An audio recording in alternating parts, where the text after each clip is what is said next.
Hi everyone, my name is Jen. Welcome to my channel. Thanks for joining me as we look at a day in my life in the kitchen. I always get started every morning, of course, with some coffee. So I'm filling up the kettle because we use a French press with fresh ground coffee every morning. It's great.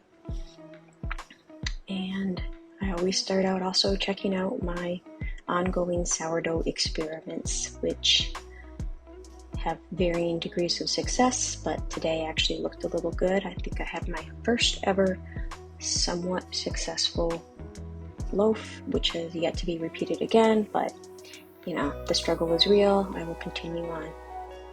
The other thing that happens every single morning is our juice, or really more technically a vegetable smoothie. I like to make that in batches, basically like a whole week at a time, and then I throw each into the freezer so that I can just pull it out every morning. Unfortunately, my Vitamix is not big enough to blend the entire thing for my family, so I have to do it in two batches. But if anybody has any tips or tricks on that, if you know of something that works with the Vitamix that's a little bit bigger, I'd love to hear that.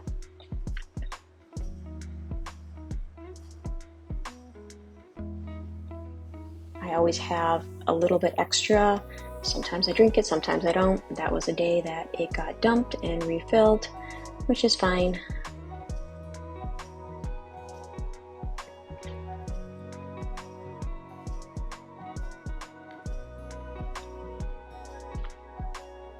Weighing out my sourdough starter, as you can see, I have multiple jars here.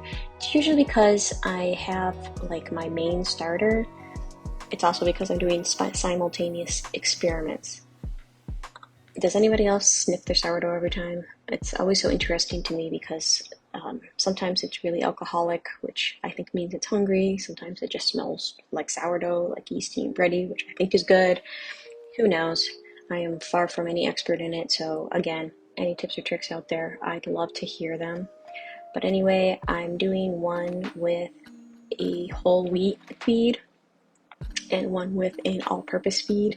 I would love to just be able to use all-purpose flour and be done with it, because that's what I normally keep, is all-purpose and bread flour.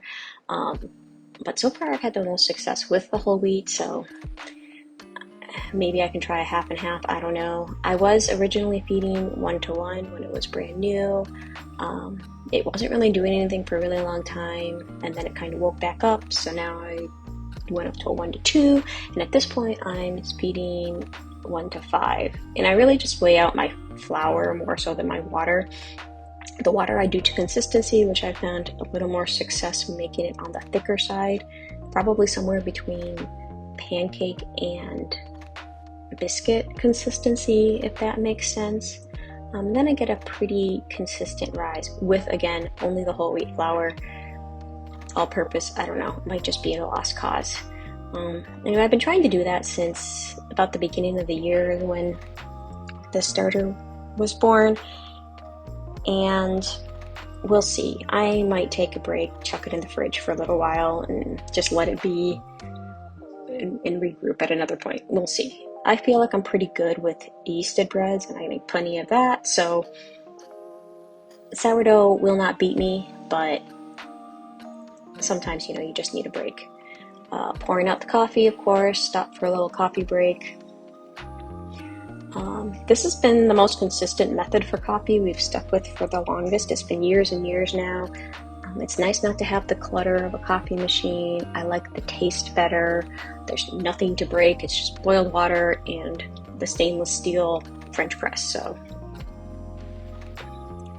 And there is the sourdough that I had been fermenting, proofing, I don't know, whatever. It was proofed yesterday and then put in the fridge. It actually came out, I think, pretty good, and not the best, and you'll see like the crumb later and how it looks. I don't really know what I need to do to improve it, what was good, what was bad. Here's my attempt at scoring. It did not turn out at all. You can't see any of the design or anything that I did, but it did rise. Preheated my Dutch oven. threw it in. I think I baked it, my oven runs a little hot, so I think I baked it at 425. I want to say for 30 minutes, maybe 20 minutes, I'm not sure. Anyway, I baked it for that with the lid on and then took it off and baked it another 15 or 20 minutes with the lid off. But sometimes I feel like the bottom gets a little too hard, so I don't know. I definitely want to hear thoughts and opinions if anybody has any input. Here's where I actually am making my usual sandwich bread, like slicing bread. This one calls for a couple additional ingredients of milk and butter, which I always make mine a plant-based version, so I use a plant-based butter and almond milk. Here I am just proofing my yeast.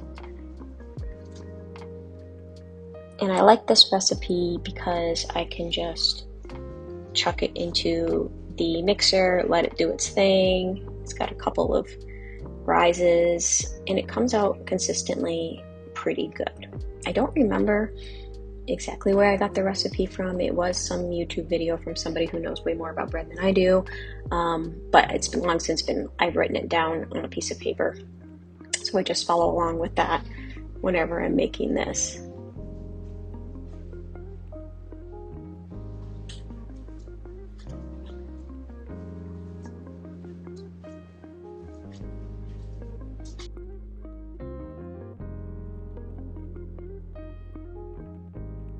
Here's my sourdough after the first part of the bake with the lid on.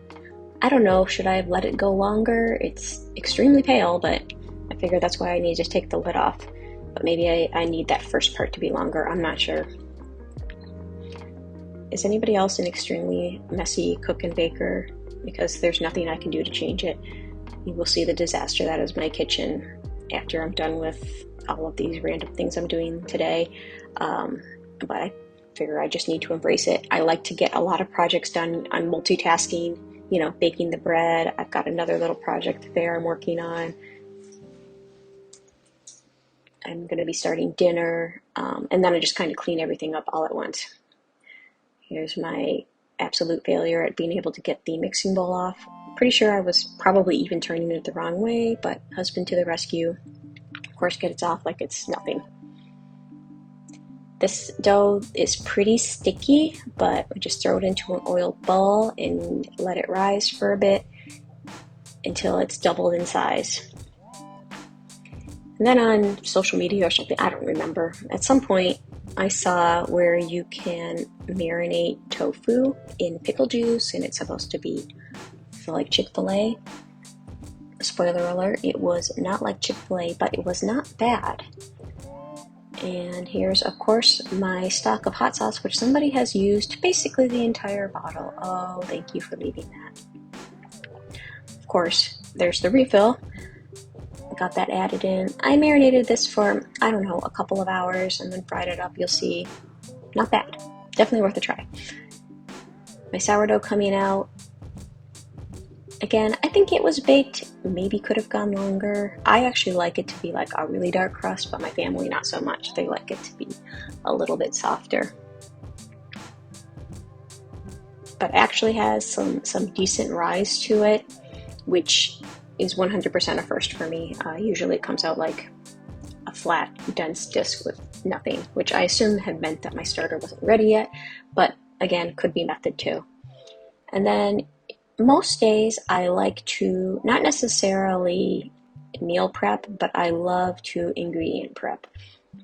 So in each step of the recipe, if it's like cook onions by itself, I'll put the onions all diced and ready to go by themselves. And then I had the garlic and some other things together. And then I've got my lentils, making rosemary lentils, roasted potatoes, and I did some roasted broccoli as well. I like to get all in ready. That way, when it's dinner time and a little hectic and crazy, or maybe you don't have a lot of time to get dinner going, everything's ready to go and it goes so much more smoothly.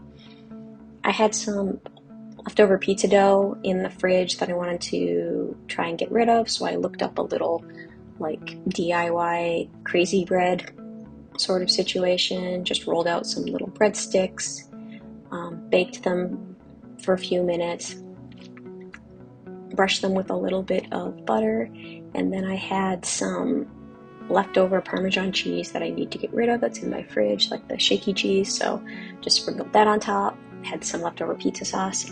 These were so good, and like it was basically garbage that I could just throw out of the fridge. So use up your leftovers in some way. It can be delicious. My bread got a little bit away from me. That is more than doubled, but it's fine. It turned out completely fine. I feel like there's a lot of you must do this, you must do that sort of things with bread recipes, and honestly, even bad bread basically turns out really good. It just don't sweat it too much, I guess would be the thing. Sometimes it turns out better than others, yes, but for me, for this, always it's an edible loaf. So because I make a double batch, I split that into two, roll it up, and throw them in my pans. You can also make this into rolls, or, you know, I guess you could put flavorings and stuff in it. I haven't tried that yet, but I do really want to. That goes in for its second rise. And then enjoy the montage of my cleaning as I take care of this god-awful mess that I have made in my kitchen. And I guess while this is going on, I'll tell you a little bit. The reason I made this channel was basically to learn how to do it. I just want to learn how to do it, know how to make a video, edit a video, post a video. I'm new to homemaking after having worked full-time for quite a while, and it's been a journey. Cooking, cleaning, baking. I make a lot of mistakes. I don't know what I'm doing, but I'm trying, and I thought that it would be fun to put my journey out there. I can look back on it. Maybe somebody else will see it. Maybe you've got some ideas or tips for me. Maybe you're learning along with me. But we'll just see.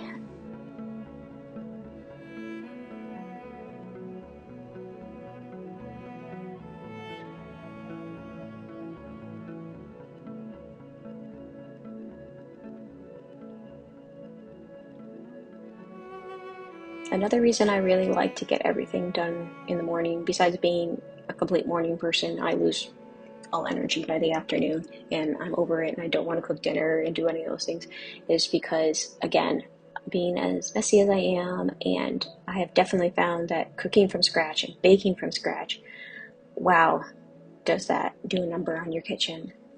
So it's easier for me to just get batch done, multitask, and then clean up everything all at once, and then the kitchen stays relatively clean for the rest of the day. Dinner cleanup is pretty minimal. I'll usually run the dishwasher actually twice a day. This has been a little life hack. I was always resistant because it feels wasteful, but honestly, do it. That way the dishwasher's empty and ready for dinner dishes, and it's nothing to clean up. Bread is proofed and ready to go in. Rose nicely. You can see one looks a little higher than the other. It's fine, not that big of a deal. I don't really measure out, I just cut them in half and it is what it is. And here they are baked.